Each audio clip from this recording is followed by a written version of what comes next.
or as we would understand them, drugs, play an important part in the post-apocalypse of Fallout. You see, alongside medicinal or recreational usages, chems also serve a more practical function. You see, chems in Fallout, like Psycho, can boost users' physical strength. Other chems, like Med-X, allow users to become bullet sponges. Others, like Mentats, allow the user to become super smart for a short amount of time. However, chem users run the risk of becoming addicted to these substances. And chem addiction isn't pretty.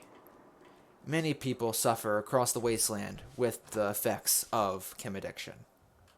Not only is withdrawal nasty, and there are few therapists out there in the Waste able to console people through the after effects of withdrawal, or the reasons behind a person becoming engrossed with chems. But people out there are more than willing to pull the trigger on somebody else in order to get another fix, to get high again. People like Frank Allen and Goodneighbor manufacture chems and use it for their own sampling as well as selling it out to others. It makes them a good buck, but it doesn't help with the almost epidemic of addiction existing throughout the wasteland. There are a few doctors out there who are able to treat this kind of addiction. Very few doctors out there have the pre-war skills of pre-war American doctors, for these skills have been mostly lost to time. But pre-war America was also struggling with addiction. Alcoholics were definitely a thing, as well as chem addiction itself was also problematic. And it also didn't help that many companies were manufacturing these chems and handing them out to even children. So addiction was far and practically encouraged. But out of all the companies out there, Vault-Tec decided to lend a hand in this fight against addiction. According to local rumor, Vault-Tec had an installation somewhere in the Commonwealth of Massachusetts that had a chair with the ability to completely cure addiction.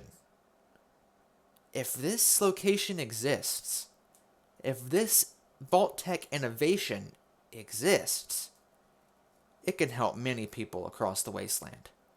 Well, time to get searching.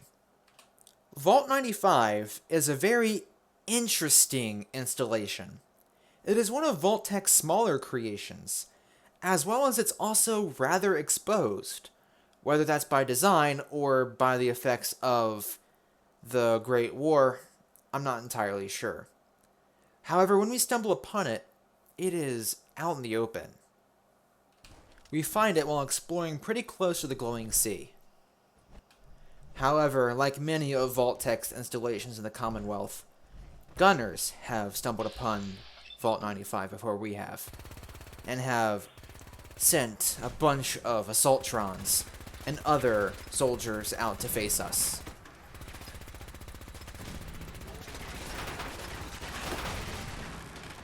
At lower levels, these enemies are difficult to face. Assaultrons can be devastating even to power armor users. Thankfully, Enclave supplies good stuff.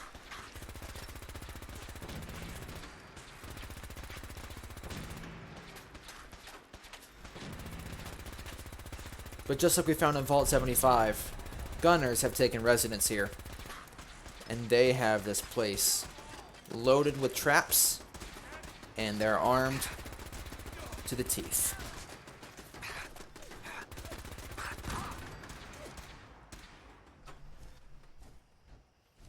There's scaffolding over to the south, with gunners taking up residence at the top. They also have a bit of a military setup up there as well.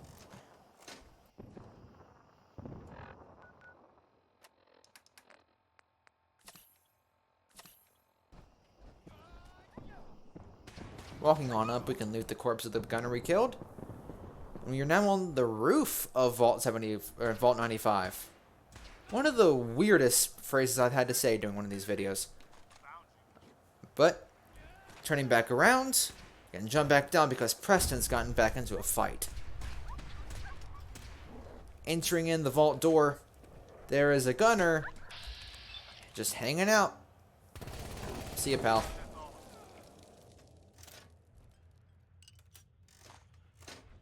Reloading our weapon, we can explore this entryway. Vault 95. Welcome home. The entryway is full of dirt and rubble and other sort of garbage, but it's in halfway decent shape. If we were to clip through the wall, we can indeed confirm that it is Vault 95. For sometimes they will reuse door assets. I was just curious to see. But also, like many other vaults, Vault 95 has an elevator, which is unique to the northern vaults. But the entryway is pretty small and nothing's really of note here. Not very welcoming if you ask me, but if we enter the elevator and close the door behind us, we can begin to fully explore the secrets that Vault-Tec hid away here at Vault 95. But if the gunners are any indication, the original vault dwellers are no longer with us. Just gotta prepare yourself for that. This is a long elevator down. Upon arrival on the lower floors, the door opens and we are immediately greeted with gunners' traps. Laser tripwires are positioned on the walls. Disarming them, we see a door to our right, locked with an advanced lock. After we pick it, the door slides open and we enter a little storage room, including a terminal. Alright, checking it out. It is a turret-controlled terminal, which we can use to disarm the turrets in the upcoming room. This will make a fight much easier. Desk has some ammunition, and behind us we see some mentats. We can assume that the gunners brought those in with them, right? We see plenty of chain chimes set up, as well as an atrium full of angry gunners, including some Mr. Gutsy robots and assaultrons. We are in for a fight.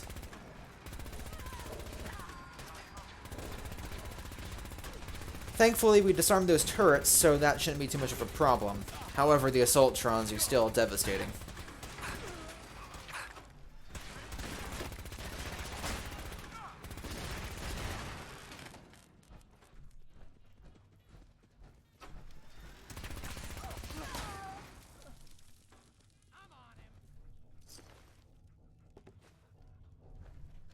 Ew.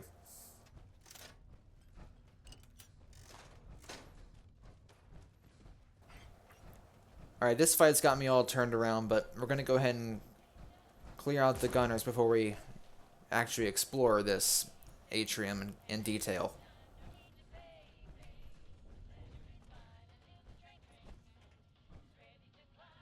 Uh-oh, there's a copyright machine over here. Gotta turn that off. And there are the other gunners that my pit boy warned me about.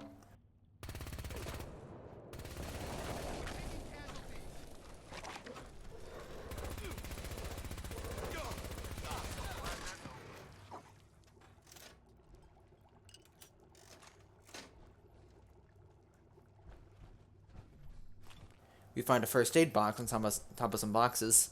The gunners have set up a nice little camp down here with their own cots and shelving units, which may be from elsewhere in the vault.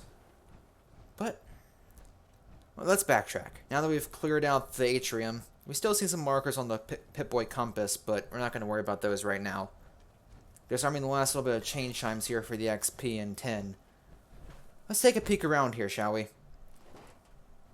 Heading up the staircase here, we can first check in. Actually, let's go back down. Sorry. To our left, we have the research labs. To our right, from looking into the atrium, we have the residential section. Heading downstairs, we have a lower section of the atrium leading to a reactor room. We'll save that for later. There's another door leading someplace. Presumably another reactor section.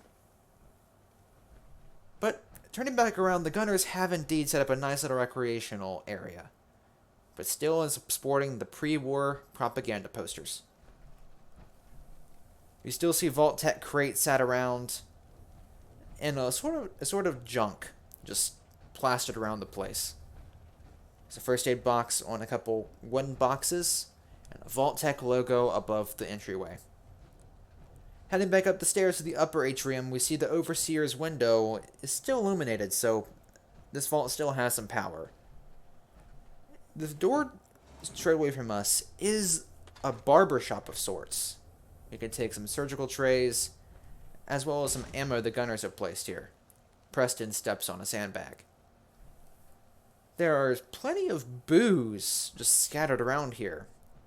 We can only hope, since this place is supposed to be a rehabilitation place, that the gunners brought the chems in with them and booze in with them.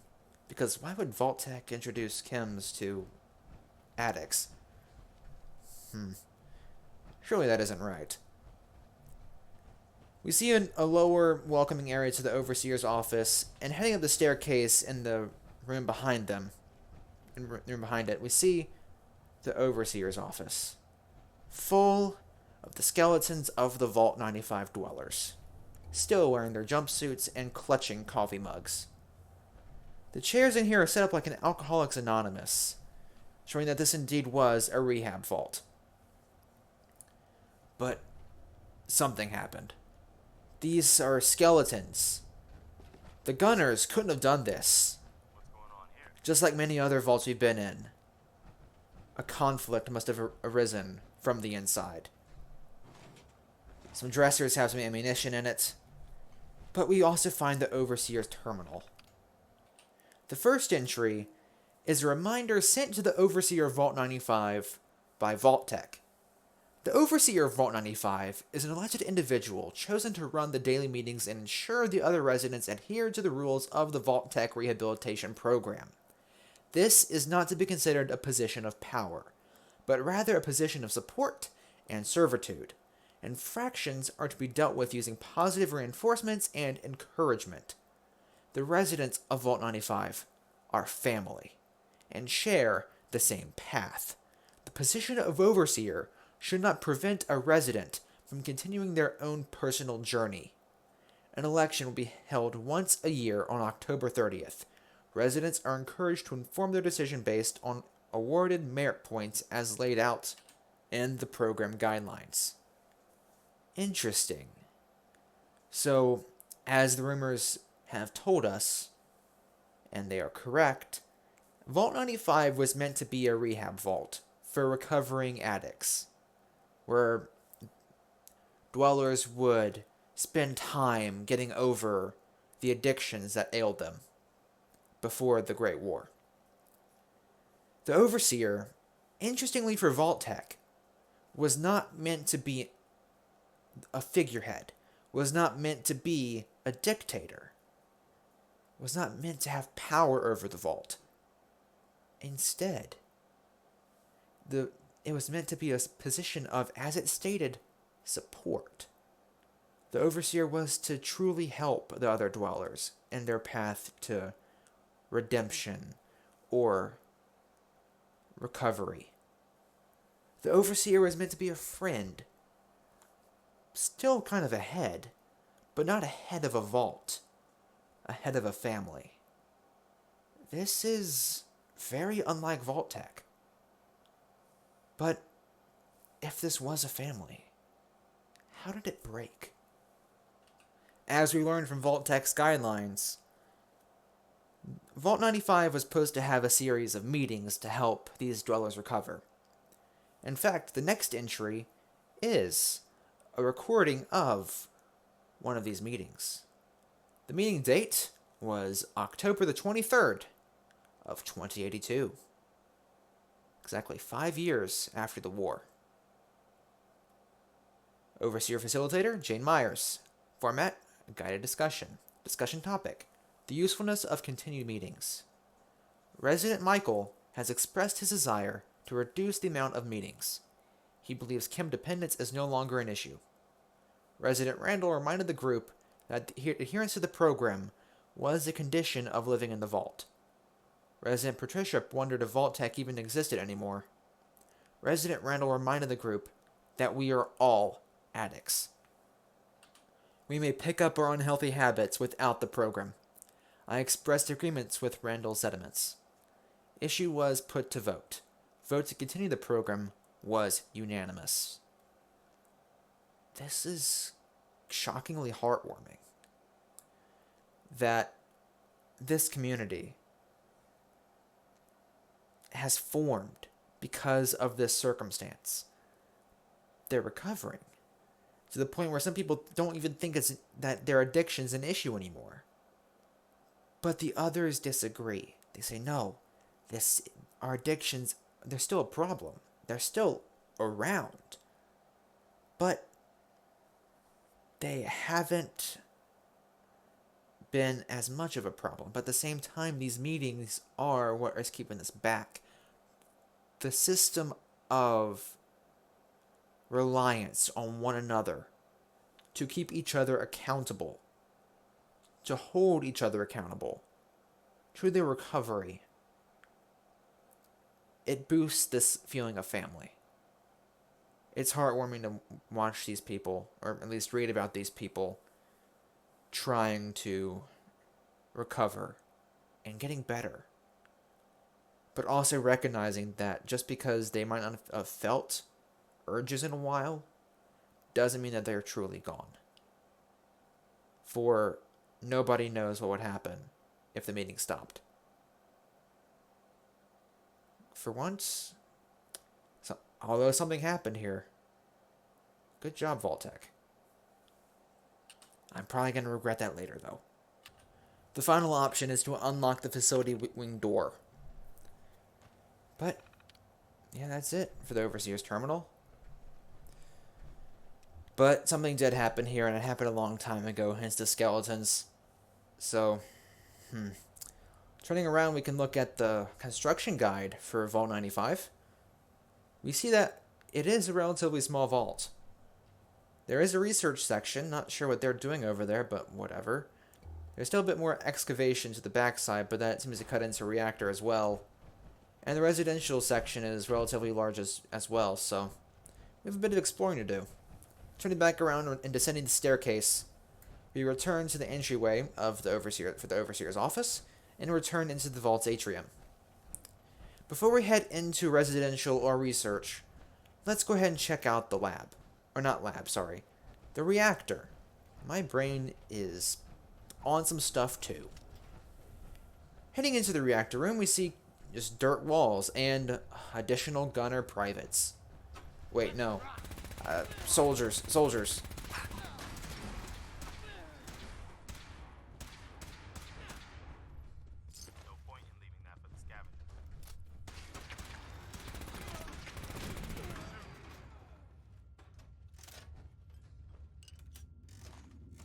Now that these adversaries are cleared out, we see a sliding door that is locked with another advanced lock, as well as a pathway leading into a cave.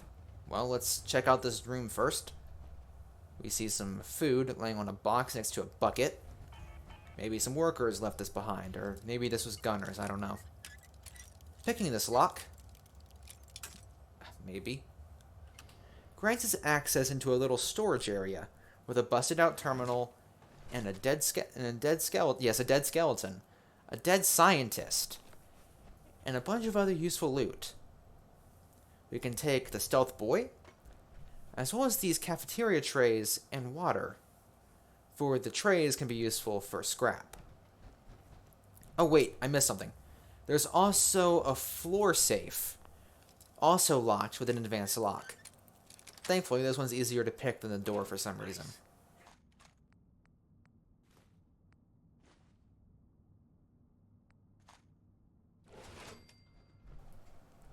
This skeleton or scientist died locked in this room. He had some water, but he probably starved to death. Anyway, heading into this next little cave section. Take some cans for scrap. The walls are busted out here, but we see the reactor. So the Vault's reactor room wasn't really finished, but oh my Lanta, what happened here? Alright. More skeletons are everywhere in this room. With vodka? Medex? Jet? How did they get this? But... Oh, okay. Okay. Maybe some smuggled it in. Maybe, okay. I need a minute. Somehow, these dwellers got their hands on chems. I'm hoping that maybe something went wrong. Maybe just somebody just brought something in and then went from there. Oh dear. Vault-Tec? What's going on? Returning to the atrium, we can head back up to the main section. Before we head out to the residential, let's take a quick peek over at the research lab.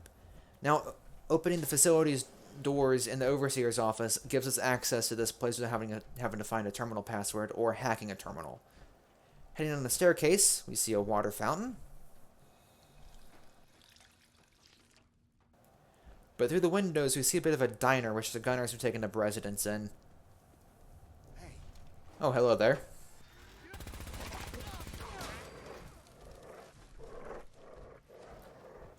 Opening the door, we can enter the diner. And open fire on these gunners.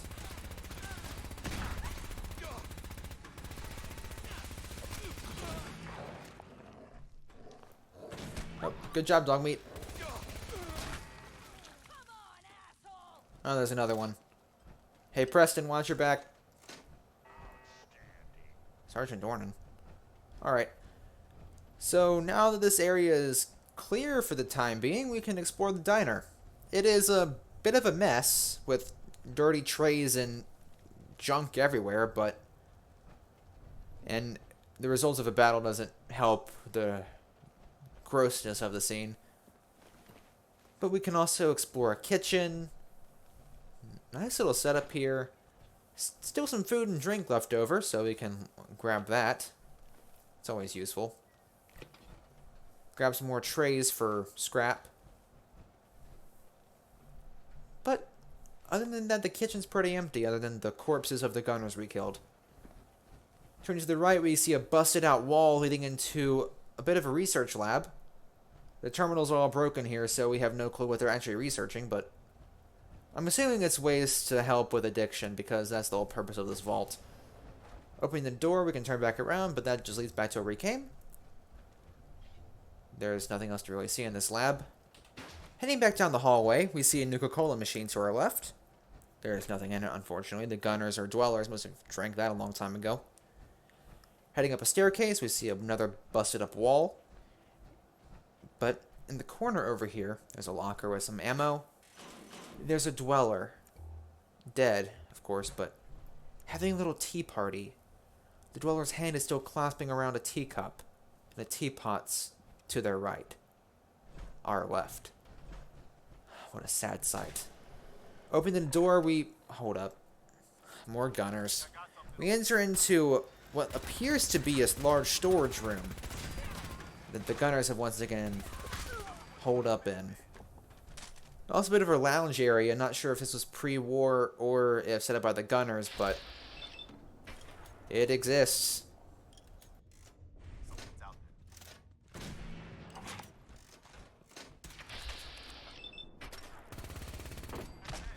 Eat it, gunner. Reloading our weapon and holstering it for the time being. We can look around this room. There's plenty of scrap we can take for scrap. Yeah, don't get on my case, Preston. Grab some surgical trays, also for scrap purposes.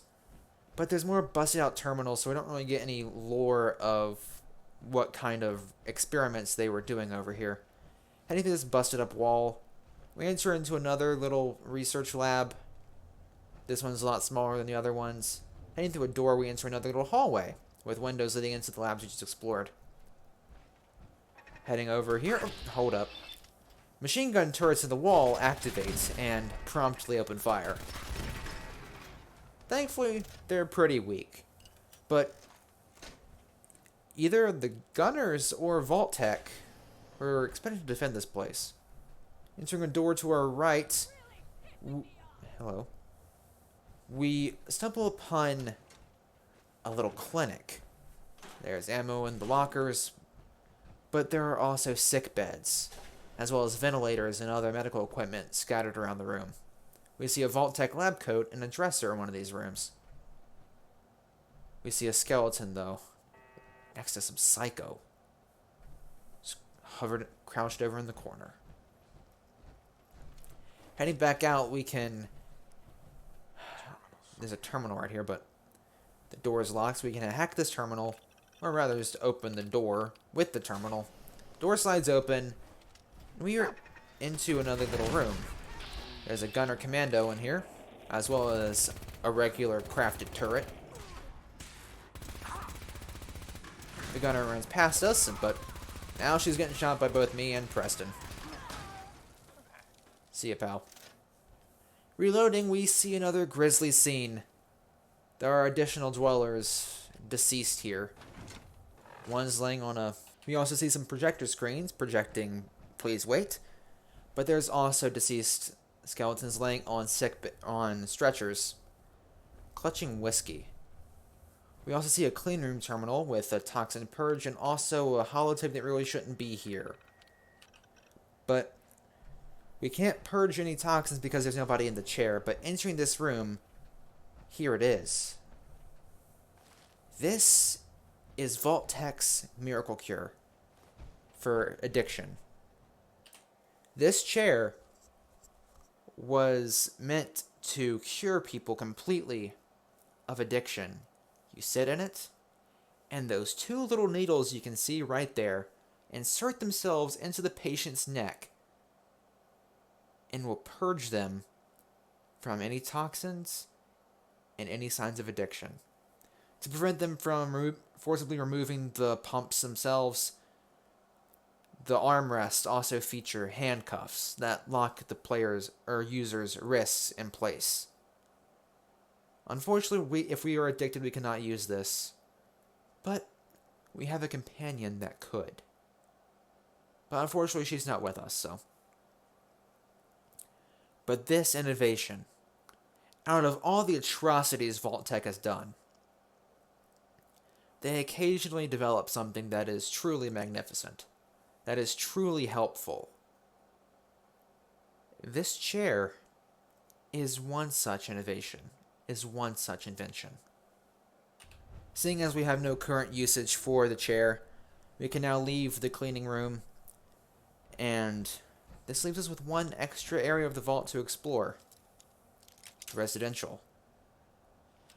Backtracking to the atrium, we can walk across the atrium floor to enter into the residential section of Vault 95.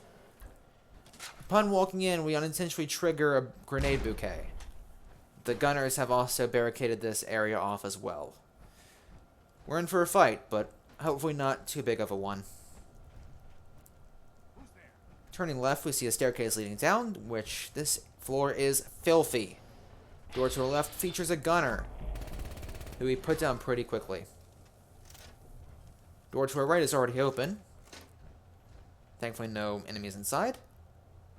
Heading into the room to our left again, we see a busted up living quarters with ammo and a dresser, an armor workbench, and the goo pile of the gunner we just shot.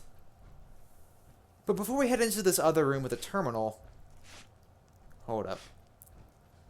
We can head back across the hallway into this other living quarters. There's a Jangles the Moon Monkey positioned to watch a TV with a bunch of booze next to him and some jet on a little coffee table.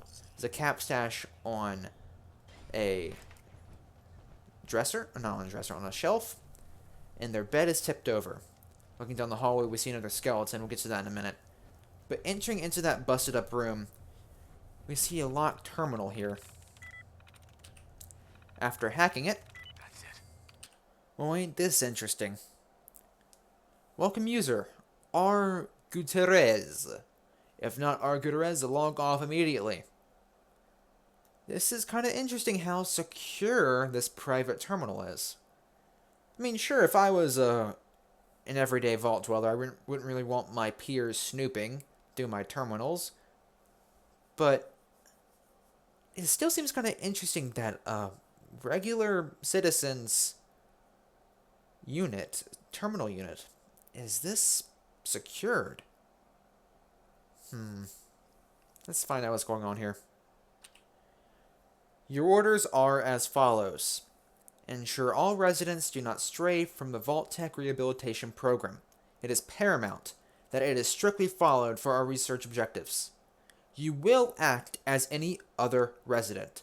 Your backstory and identity should already be committed to memory and will not be recounted here. You are to work with the Overseer-elect on any compliance issues, while ensuring ignorance of your special objectives. After 5 calendar years, 2082, your objective will shift. You will open the hidden storage compartment you were shown during your training. I'm sorry, the what? Allow the residents to discover the stash of chems within on their own. Once it has been discovered, you are to thoroughly document the response of the community. There it is. Practically written in blood. Vault-Tec was never trying to cure people. Or if it was taking some pretty extreme measures. Vault-Tec hid a large stash of chems within this vault and left their own puppet employee, their own puppet dweller, left this person to blend in, to become part of this community for 5 years, pretending to be another recovering addict, pretending to be everybody's friend, secretly writing down the results of stage 1 of their experiment, just waiting for 5 years to pass before initiating Protocol 2. This second experiment destroyed this vault. That is why the skeletons we found in the reactor room are clutching chems. That is why we find boxes of Jet scattered around the place. Even though Jet isn't really supposed to be pre-war, but whatever. But that is why we find these things. Vault-Tec planned for this. I have a theory, but we'll get into the theory in a little bit. The second entry is the personal thoughts of Vault-Tec's employee. Today marks the 5th calendar year since the residents of Vault 95 and I first moved into the Vault. This will be my first entry. The Vault-Tec rehabilitation program seems to have helped every subject in this vault deal with the symptoms of withdrawal and cope with a new life in the Vault environment. This is not to say that withdrawal is not a challenging process for some subjects. Our hypothesis was correct. When there is simply no other alternative, an individual can recover. Today, I will sneak out when all are asleep and open the stash of addictive substances that has laid hidden for the last 5 years. Isolation seems to have proved helpful when addictive stimuli are absent. Now to see what such stimuli do to the social order we have created over the previous years. How could he be so callous? How, after 5 years of building a community, of being with these people, according to the map upstairs, there are supposed to be 70-some dwellers here. How, after living with these people for 5 years, could you do this to them? Maybe pre-war.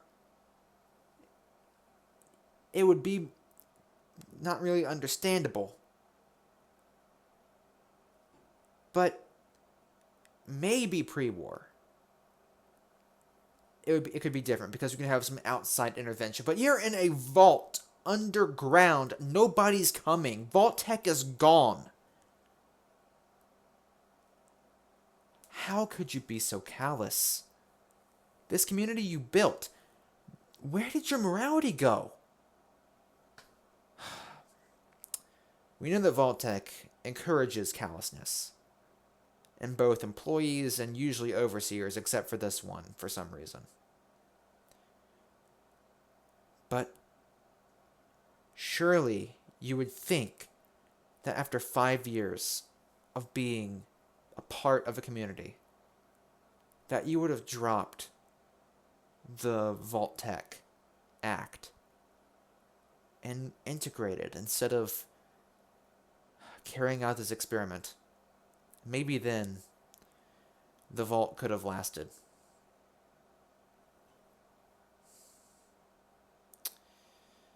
Wow. Well, while there was no follow-up to his documentation, we can see the evidence scattered around us. The results of the second phase of the experiment was destruction, was chaos. Bodies are everywhere. Chems are everywhere. When this discovery was made, the chaos happened fast. The destruction and death happened fast. Leaving another living quarters, we see a skeleton positioned in front of an opening in the wall. There we have it. A stash, a large stash, with still a handful of chems left. Some stem packs, booze, psycho, mentats, and crates of additional substances are everywhere in this chamber. Vault-Tec hid this here for 5 years, and when the time was right, when a community was formed, they destroyed it by reintroducing these chems into a once thriving and content environment. We can take the chems for our own usage, but I'm kind of conflicted on them. Behind the compartment, we see a couple of bathrooms. As per usual, there's junk everywhere. We see a skeleton crouched over in the shower. An empty beer bottle in the dweller's hands. There's an additional bathroom over here with a locker full of buff out medics and a couple other chems as well. Opening a couple stalls, we see a life raft in here and a person who died of overdose slouched over the toilet. Psycho, not too far from their hand. Vault-Tec. Okay. Heading on down the hallway. Let's make sure we didn't miss anything. Turning right. We enter back into this living quarters. Left, nothing. But I did also miss a section to our left again. There's a turret mounted to the wall. Taking care of it. We see 3 more Pip-Boy enemies pop up. More gunners, who immediately open fire.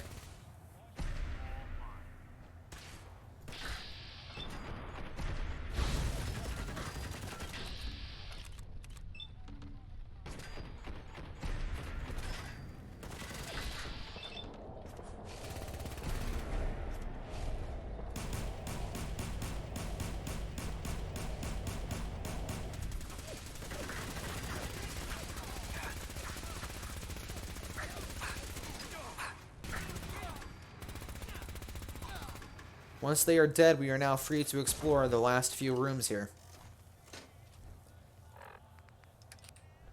Entering through the busted up wall, we find the Big Guns bobblehead stationed on top of a copyright dispenser, a radio. After turning the radio off, we notice a terminal next to a bottle cap mine. This is labeled private terminal, but it's not locked. This terminal was owned by a user named Jay Scott. Another, of course, recovering addict here in Vault 95. He opens with, "Screw Vault-Tec. They said they were helping us. The vaults was supposed to be safe, a place where rehabilitation was nothing but inevitable. It may have been the end of the world for most, but for we lost souls, it was a new beginning. I was grateful for the chance to start over. We all were. We've had our struggles the last 5 years, but the time we spent here turned us to family. Any one of us would have been happy to play out the rest of our lives in here. And now this." Log 2 follows a similarly angry and grieving tone. They knew what they were doing. They weren't trying to help us.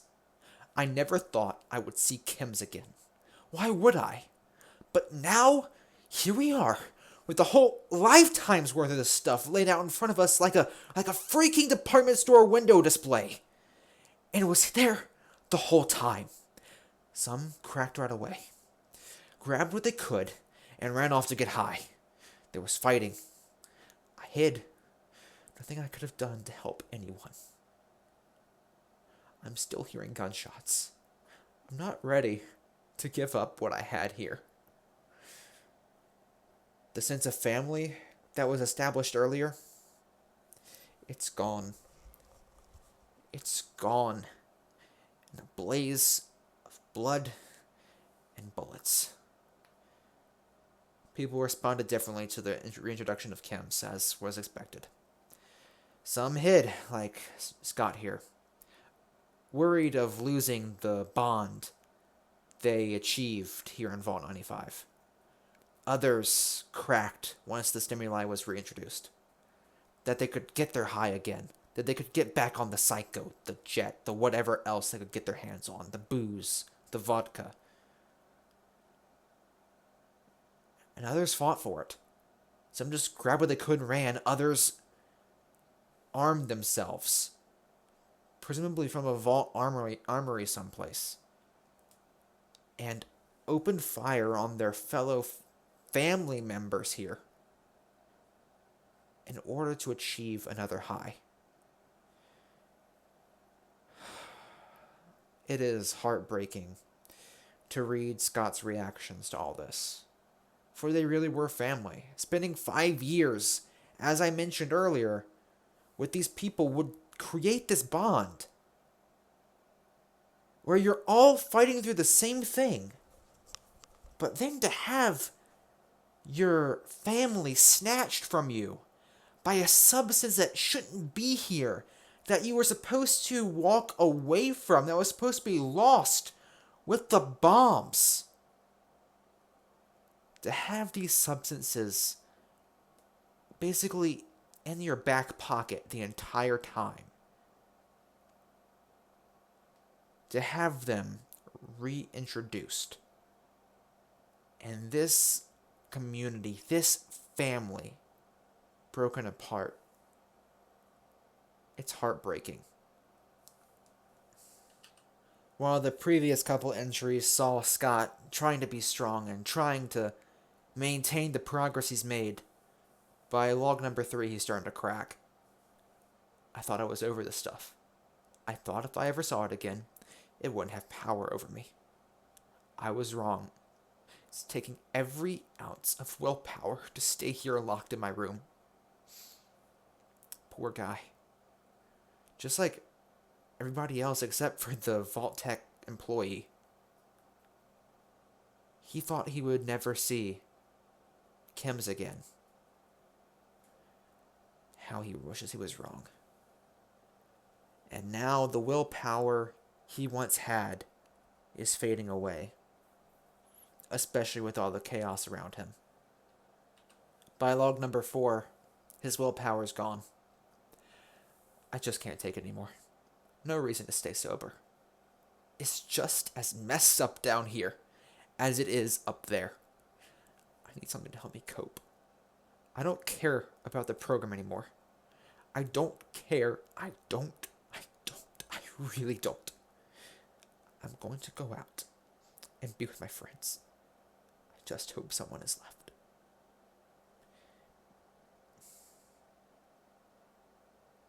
It's understandable that after this time period, he wants to be with his friends. Hopes that there's somebody still sober out there who would recognize him and be with him. But just like all the other bodies we find here, J. Scott was killed. Murdered by somebody he once felt like family. And that is it. That is the full story of Vault 95. Now, Vault-Tec's experiment here was to see what would happen if for 5 years people got clean.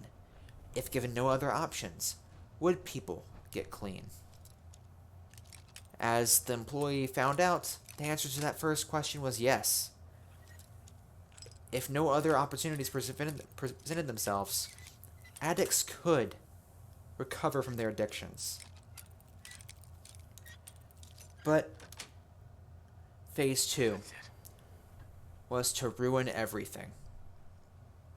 Was to see what would happen if addictive stimuli were reintroduced to this fragile environment. As stated by one of the residents in the final meeting, we're all addicts here. That nobody would know how they would react to seeing chems or booze again. But Vault-Tec found out by reintroducing the stuff to this fragile community, this fragile family, this close-knit group of individuals. The results was chaos, death, and broken dreams, broken hopes, and a vault full of dead people. Now, the Vault-Tec employee, their lab rat, their puppet, never got to write down the reactions to phase 2. For in the ensuing chaos, he was more than likely gunned down himself. Fitting that he would go down the same way that many other dwellers would. He brought it on himself. This wolf in sheep's clothing destroyed everything. And he paid the price. He paid the price for his decisions, for his loyalty to a destroyed company. But Vault-Tec took a good idea and ruined it. But they also had this unique innovation within these walls. Surely if this chair could cure addiction, wouldn't it have, prevented the dwellers from becoming so crazed over the reintroduction of drugs?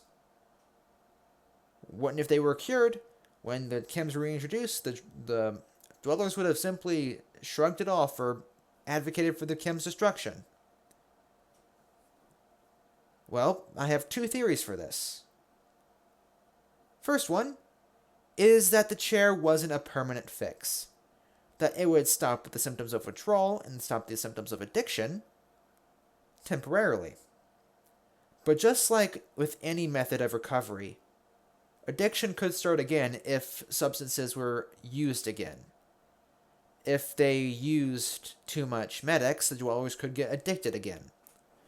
Or if they were already addicts to this stuff beforehand, just one dose could bring them right back to it. So maybe the chair isn't a miracle cure, but instead is a helpful asset to have for sure. But it isn't a permanent fix. Theory number 2 is that the chair would be used if the subjects passed phase 2.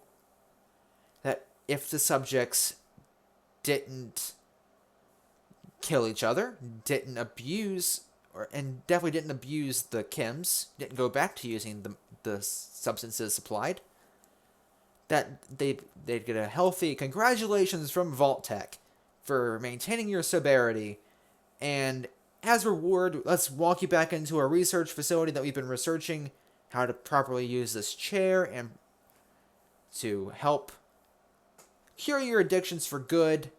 The program has helped get you sober through regular means.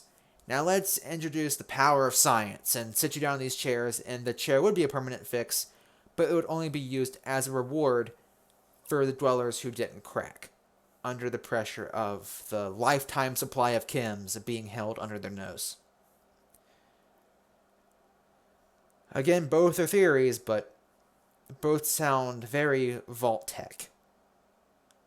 Or the second sounds very Vault-Tec. The first seems just kind of a logistical assumption because we don't really have a miracle cure in real life because that doesn't exist, really. We have things to help, but there's no perfect solution yet. But it would make sense that it would just be a temporary solution to help with the symptoms of withdrawal, but not be a permanent solution to their problems. This vault made me angry. It really did. Vault-Tec, this isn't Vault-Tec's worst experiment, which is saying something. But it's definitely up there. It makes the top 10 for sure. Maybe even the top 5 from a certain point of view. But in any case, regardless of how we're ranking these experiments, it is definitely disgusting and saddening to see just exactly what happened here. To see the horror that some of these dwellers experienced once they realized that their safe haven wasn't so safe after all. That their methods of a better life was just taken away from them by a company that never cared. It's depressing. It is incredibly depressing. But I thank you for walking this journey with me. This has been the full story of Vault 95. I hope you enjoyed. Leave your thoughts in the comment section down below. What do you think about this vault and its experiments? What do you think about the potential lore issues with Jet? I haven't really gone over that in this video, and I don't really intend to, but if you all are really into that sort of thing, let me know your thoughts on Jet and other chems in the comment section down below, as well as your thoughts on the Vault and my theories on Vault-Tec's other plans for Vault 95. Thanks for tuning in, folks, and as always, Maxusthebeast is out.